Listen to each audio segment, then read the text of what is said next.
My name is Zoe deBeurs. I am a fourth-year PhD student at MIT, working with Andrew Vanderberg and Julian DeWitt. And today I'm really excited to talk to you all about the work that I've been doing to enhance radial velocity precision using various machine learning methods. I'm also very excited to share some work by Naomi McWilliam, who is a PhD student now at Imperial College London and who's been working with us for about a year and a half. Okay. So we've seen this plot over and over and over again, so I probably don't necessarily need to explain it. But generally, we've really reached this plateau in our ability to measure smaller mass planets, and this is not because the instruments haven't been getting better. They have been getting better, but due to stellar variability. And we've heard extensively about all the different types of stellar variability, so this can include spots, plages, granulation, supergranulation, kind of the whole gambit. And so we've seen a lot of wonderful talks that have talked about different methods that we can use to model this, and kind of different tracers that we can use. And today I'm going to be mainly focused on using cross-correlation functions, or CCFs. So these cross-correlation functions are kind of animated or shown in this animation by Marina Lafargo. So what these are they're cross-correlations between your spectrum and a template of delta functions specific to the stellar type that you're looking at. And so we know that these CCFs on the right here are going to be representative of the average line profile of your star. Stellar variability, we know, encodes its signatures into individual spectral lines. And so CCFs are going to be sensitive to line shape changes that persist in most spectral lines. A couple of years ago, we worked on trying to see as a proof of concept whether neural networks would be able to learn kind of these shape changes that persist in most spectral lines using CCFs. We did a couple of different architectures, so kind of going from linear to convolutional neural networks from lower to higher complexity. And when we did this, we found that the convolutional neural network does the best job of finding these shape changes. And so in this animation over here, you can kind of see what the neural network sees. So these are residual CCFs. So there's a reference CCF that's been subtracted, and then what the neural network predicts the stellar activity signal to be. And so we were able to reduce the radial velocity scatter by about 40% doing this. And this was all for solar data, but we want to work on the other stars, of course. And so we developed a different method called CALM, which stands for CCF Activity Linear Model. So it has an acronym within the acronym, but I think it's worth the acronym being CALM. And so this CALM method was kind of designed in mind to address two challenges. We've talked about this, that some of these RV data sets, if you're looking at only one at a time, you're not going to have a ton of data points, whereas these neural network methods that I discussed previously have a large number of free parameters, and that's not something you want when you're working with these smaller data sets. The second thing is that we wanted to simultaneously model planetary signals. As Elizabeth mentioned this morning, this is really important for us to be able to also trust our models and making sure that we're doing this carefully. And so that's what kind of the CCF activity linear model is born out of. It can be described by a pretty simple equation where I think this formatted a little bit funny, but essentially you have your radial velocity signal measured by your spectrograph, then you have planetary Doppler shift components that you are fitting with this linear regression model, and then you have your stellar variability model on the left here, which is going to be specific CCF components. So it's not going to be the entire CCF, that would be too many free parameters, but a fraction of it that we kind of optimize with a genetic algorithm. So we have a stellar sample kind of spanning F, G, K, and M-type stars, and I'll highlight two kind of results that we published in the last year of this sample that we applied CALM to. So this is the K2-167 system. It's an F7 type star, and so in this system, in this system we have the residual CCFs up here. You can kind of see a clear pattern with the stellar activity signal, the phase-folded radial velocities. Notably, the scatter reduces from about 4 meters per second to 2 meters per second.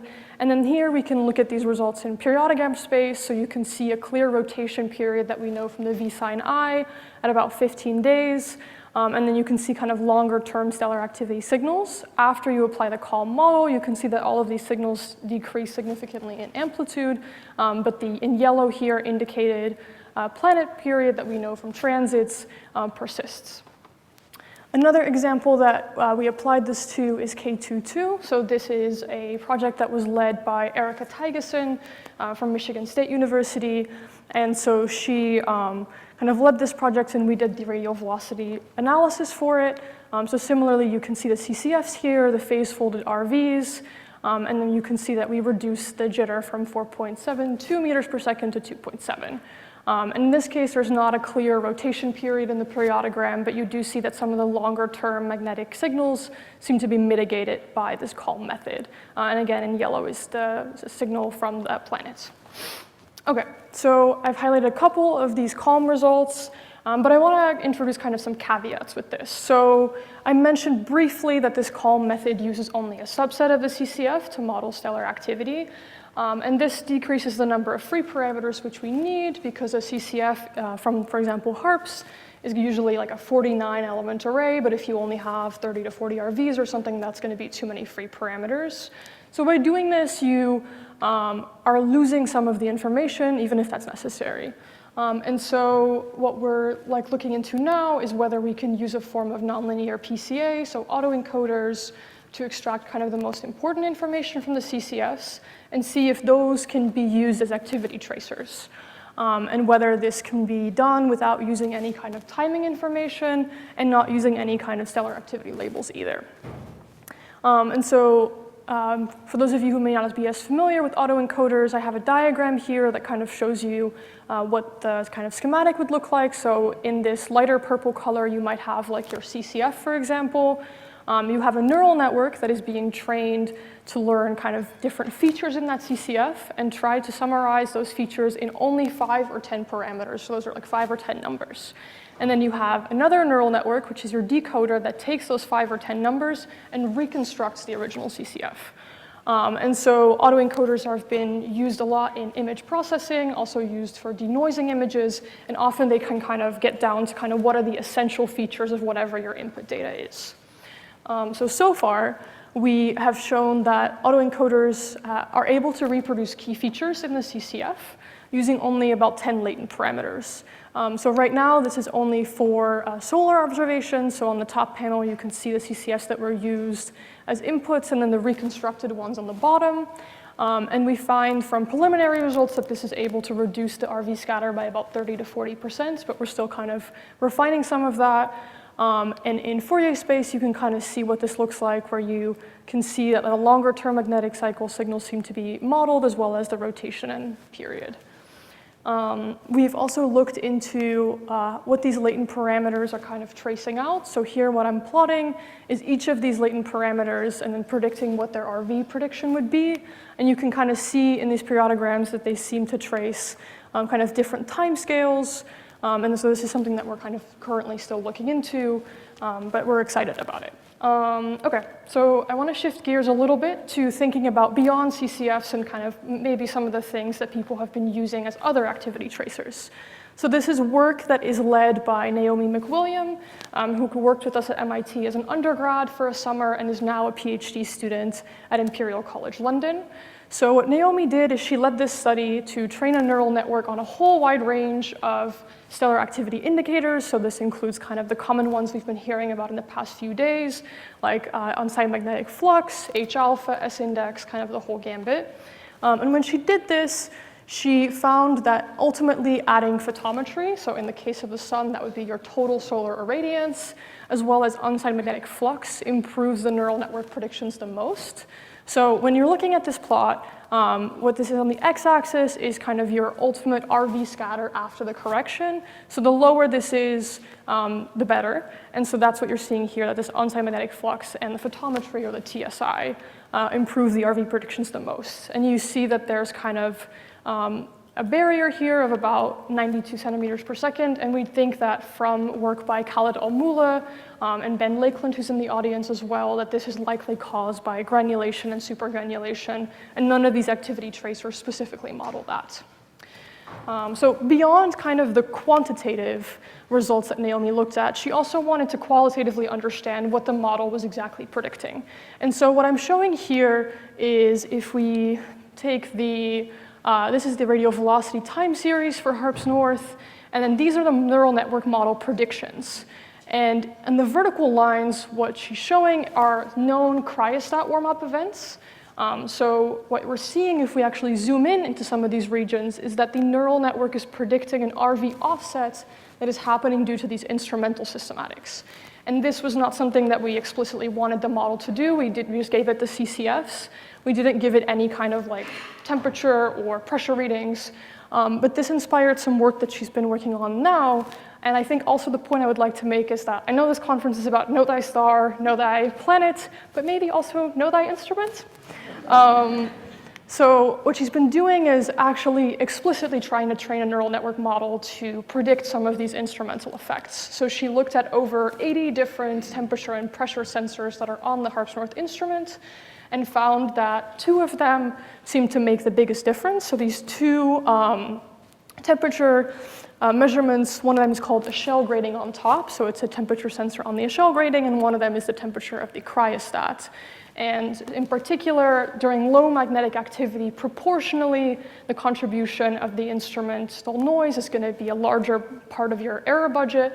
And so during that low magnetic activity during solar minimum, this is able to reduce the scatter by about 10 centimeters, or by about 10%. And so this is kind of all ongoing work, but so far it seems very promising, and we're very excited about it. And then I have my takeaways over here, and I'm happy to take any questions. Thank you for listening.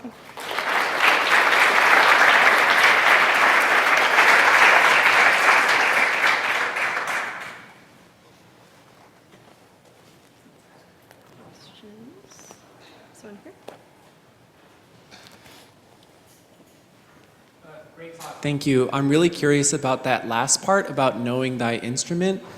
Does that mean that you could maybe have an operator try to address those temperatures and pressures in some way to get optimal RVs? Like, what do we do about that, I guess is my question.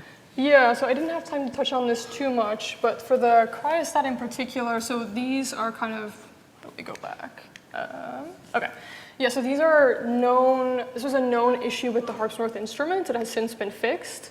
But essentially what's going on is that there's a slow leak in the instrument that caused for there to be some condensation, and so they had to heat it up to kind of drive off because it was obstructing some of the liquid nitrogen.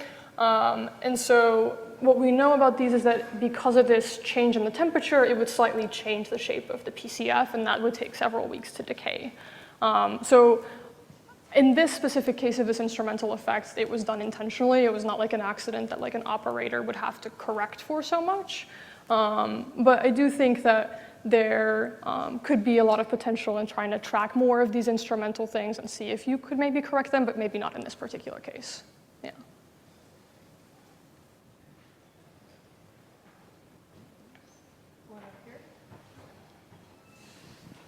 Yeah, really interesting talk. I was just wondering if you would mind talking a little bit more about how you validated the CALM code, like how you could tell that it was successfully disentangling the RVs from the activity. Yeah, that's a great question. Yeah, so I think one thing that we do is that when we're doing the radial velocity analysis, we center all of the CCFs to be centered at the same location, so you don't have like translational shifts in these CCFs. The other thing that we played around with a lot is when we choose kind of the CCF indices, like switching them around by 1 or 2, does that significantly change what your stellar activity correction is? Because if it is, it's probably overfitting. So that's something that we've been doing. I think another thing that we should do with CALM as well is like doing kind of a cross-validation, but that's more something that we've done with the neural networks. Yeah.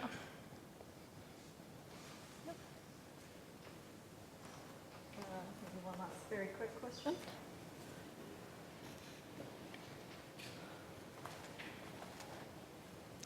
Hi, Victor from the University of Delaware.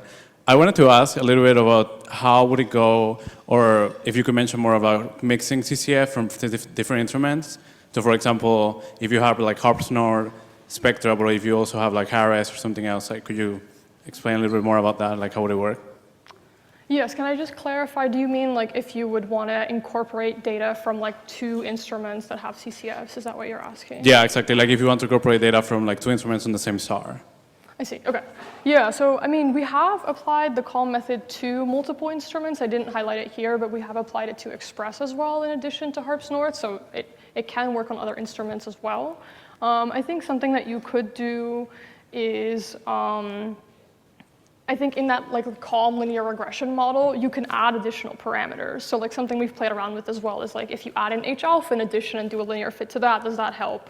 So I think you would just be able to include like information from both CCFs if you wanted to, or maybe you can combine some metrics between the two of them. I think that would be, either of those would be possible, yeah.